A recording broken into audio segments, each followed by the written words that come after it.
মুহূর্তে রয়েছে রাজধানীর উত্তরার বিএনএস সেন্টারের সামনে। এটি হাউস বিল্ডিং এ অবস্থিত। এখানে আমরা সকাল থেকে দেখতে পাচ্ছি যে শিক্ষার্থীরা কিন্তু এখানে অবস্থান নিয়েছে এবং ঢাকা বিশ্ববিদ্যালয় মহাসড়ক সকাল 11টা থেকে তারা অবরুদ্ধ করে রেখেছে এবং তাদের যে দাবি সেই দাবির জন্য তারা মূলত এখানে অবস্থান করেছে। এখন বেলা 2টা বাজে। তারা কিন্তু বিভিন্ন রকমের দাবি পেশ করেছে এবং সেই দাবিগুলো কিন্তু তারা করছে শিক্ষামন্ত্রীর বিরুদ্ধে। শিক্ষামন্ত্রীর বিরুদ্ধে মূলত যে শিক্ষামন্ত্রী যেই কথা বলেছে যে শিক্ষার্থীদেরকে ব্রয়লার মুরগি বলা হয়েছে, এই জন্য তারা এই করছে। তারা আমি যদি একটু দেখানোর চেষ্টা করি, তারা কিন্তু একটি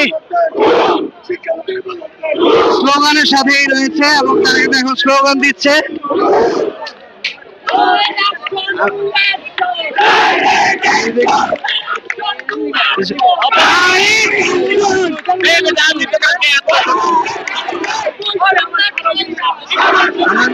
দেখানোর চেষ্টা করি, একটু কথা বলার চেষ্টা করি।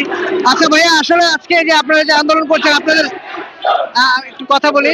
আচ্ছা, যে তারা আসলে শিক্ষামন্ত্রী নিজের ব্যর্থতা স্বীকার করে সকলদের কাছে ক্ষমা চাইতে হবে, এরকম একটি দাবি করেছে। এবং দ্বিতীয়টি হচ্ছে এইচএসসি 2026 পরীক্ষার্থীদের পরীক্ষার নামে আর কোনো গবেষণা চালানো হবে না, এই বিষয় নিয়ে প্ল্যাকার্ড দিয়ে দাঁড়িয়েছে শিক্ষার্থীরা। আমি এই শিক্ষার্থীকে জানতে চাই, আসলে আজকে যে আপনারা এখানে অবস্থান নিয়েছেন, আসলে আপনারা মূলত চাইছেন কি? আমরা সকাল থেকে আলটিমেটাম দিয়েছি, 2টা পর্যন্ত সময় দিয়েছি তাকে।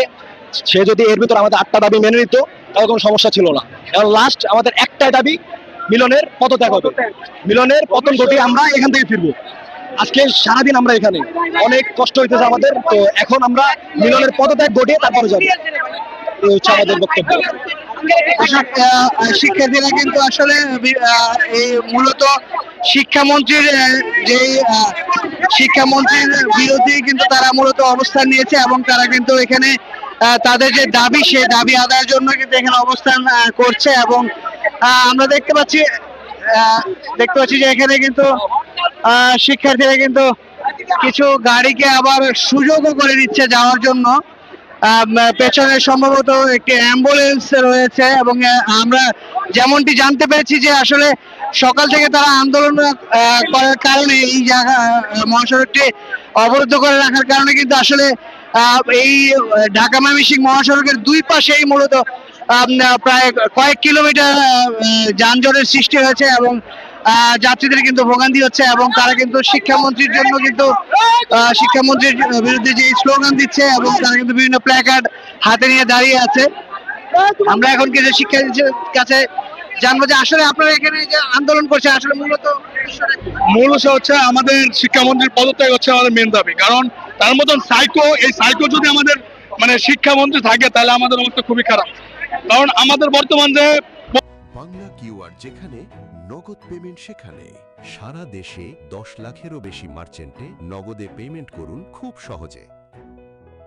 প্রশ্ন প্যাটার্ন হয়েছে, এটা বিগত 2016 থেকে 2025 এই পর্যন্ত কোনো বইতে আমরা পাইনি এই কোয়ালিটির প্রশ্ন প্যাটার্ন। বর্তমানে আমরা যে কালকে যে ফিজিক্স ফার্স্ট পেপার যে পরীক্ষার প্রশ্নটা ছিল, এটার অবস্থা এরকম ছিল। আর কালকের যে বইয়ের আবহাওয়া, কালকে যে স্টুডেন্টরা পরীক্ষা দিতে গেছে, এইভাবে সম্ভব হয় না। হেলিকপ্টারে থাকে, এজন্য জীবন পালন করতেছে, তার ছাত্রদের দিকে তাকানোর কোনো মনোযোগ নাই। প্রত্যেকটা সবার আমাদের শিক্ষামন্ত্রী হেলিকপ্টারে থাকে, তো এজন্য সে বন্যা দেখতে পারেন। আসলে তাহলে আপনাদের দাবিটা কি, যে আপনাদের যে প্রশ্ন করা হচ্ছে সেগুলো বই থেকে করা হয়নি, বাইরে থেকে করা হয়েছে? অবশ্যই সব রুয়েট এসব জায়গার প্রশ্নগুলো আমাদের দেওয়া হয়েছে। আর মূলত কালকে 19,000-এর মতন স্টুডেন্ট, 19,000 স্টুডেন্ট অনুপস্থিত ছিল পরীক্ষার। এই দায়ভারটা কে নিবে? আমাদের প্রশ্ন এটা হচ্ছে আমাদের সবচেয়ে বড় কথা। দুইটা প্রশ্ন ভুল এখানে। পার্সোনাল ইগো ছেলে মেয়েদের উপর কেন চলবে? পার্সোনাল ইগো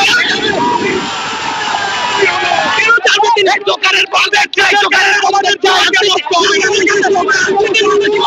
কোনো সংযোগ করা যাবে না।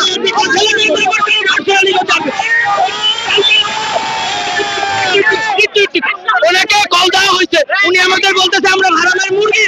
কেন? তিনি কি আবহাওয়া দেখতেছে না? পানির ভিতর কি আমরা পরীক্ষা দিব? আমাদের নিজেদের জীবনের আমরা দেশি মুরগি। যারা ফার্মের মুরগি তারা মূলত এসি রুমে বসে থাকে, আমাদের মতন গলা পানির উপর যে পরীক্ষা দিতে পারে না। এটা আমাদের একটা গর্ব যে আমরা গলা পানির উপরে শিক্ষামন্ত্রী সে একজন ফানি মানুষ। এডিসি পরীক্ষার মতো পরীক্ষায় 2টা প্রশ্ন ভুল, ওনারা বলছে নাম্বার দিয়ে দিবে। নাম্বার দিলে কি হবে? আমরা তো অনেকে প্রশ্ন ভুল দেখে না বুঝতে পেরে আমরা ওগুলো আনসার করি নাই। এখন যারা আনসার করে না ওরা নাম্বার পেয়ে কি করবে? ওরা কি করবে? যে প্রশ্ন পাঠানো হচ্ছে, আমরা দেশের সেরা সেরা প্ল্যাটফর্ম থেকে পড়ে গিয়েছি, যাওয়ার পরে সব টিচাররা হাত জোর করে মাপ চাচ্ছে যে আমাদের মাফ করে নেন। আমরা গত 10-20 বছরে যত প্রশ্ন প্যাটার্ন ছিল কোনো মিল নাই। এটা বোর্ডের পরীক্ষা নাকি আমরা এডমিশন টেস্ট দিচ্ছি? সবাই তার এডমিশন টেস্ট দিবে না, সবাই তার ওই প্রিপারেশন নেই নাই।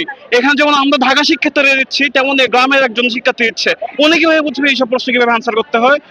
আজ কালকে মনে হয় প্রায় 20,000 শিক্ষার্থী অনুপস্থিত ছিল। ওই 20,000 শিক্ষার্থী ড্রাইভার কে নিবে? এই বন্যার জন্য অনেকে আসতে পারে না। আমার এতটুক পানি ছিল, এই পানি নিয়ে আমি গিয়েছি। আপনারা হয়তোবা দেখছেন যে আমাদের যে শিক্ষা বোর্ডের সামনেও কিন্তু পানি ছিল। স্যাররা যখন খাতা নিয়ে আসছে কালকে, ওনারা কিন্তু পানি পাড়ায় খাতা নিয়ে আসতেছিল। ওনার কিন্তু ওই দিকটা বিবেচনা করা দরকার ছিল যে আসলে এই পানির ভিতর ছেলেমেয়েরা পরীক্ষা দিতে যাবে, ওরা অসুস্থ হয়ে যাবে, পরবর্তী পরীক্ষাগুলো কিভাবে দিবে। আর তার থেকে সবচেয়ে বড় কথা হচ্ছে, দেখেন আমাদের ফিজিক্স পরীক্ষার আগে উনি মাত্র গ্যাপ দিছে একদিন। ভাই কেমনে সম্ভব ভাই? আমার কথা তো একদিন গ্যাপে ফিজিক্সের প্রিপারেশন কে নিতে পারবে ভাই? দুনিয়ার কোনো ভালো শিক্ষার্থী নিতে পারবে না। ওরা সচিবালয়ে আছে, ওনারা অনেক ভালো, আমরা মনে করি ওনারা অনেক মেধাবী। আমরা ভাই মেধাবী না, যে কারণে আমরা আন্দোলন করতে আসছি। আমাদের দাবি এখন একটাই ভাই,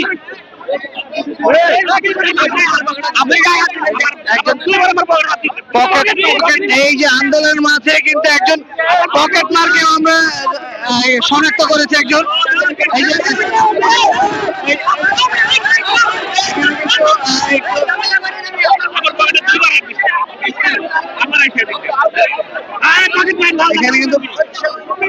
এখানে আন্দোলনের মাঝে কিন্তু কোমলমতি শিক্ষার্থীদের মাঝে কিন্তু কিছু সুবিধাভোগী লোক রয়েছে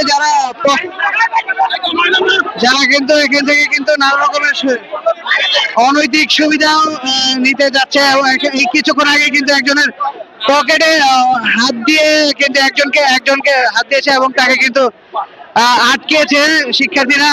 আমরা যা দেখতে পাচ্ছি যে আসলে এই জায়গায় কিন্তু আসলে শিক্ষার্থীদের যে অবস্থা, তারা কিন্তু আসলে শিক্ষামন্ত্রীর উপরে মূলত তাদের এই ক্ষোভের বহিঃপ্রকাশের কারণে কিন্তু তারা কিন্তু আজকে এখানে কিন্তু অবস্থান নিয়েছে।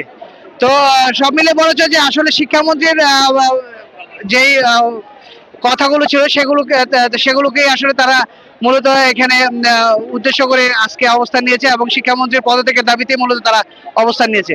তো তারা বেলা 2টা পর্যন্ত তাদের আলটিমেটাম দিয়েছে। সেই 2টার পরে কিন্তু তারা তাদের যে মূল কার্যক্রম সেটি শুরু করবে। তো এই ছিল আমার কাছে রাজধানীর উত্তর থেকে সর্বশেষ তথ্য।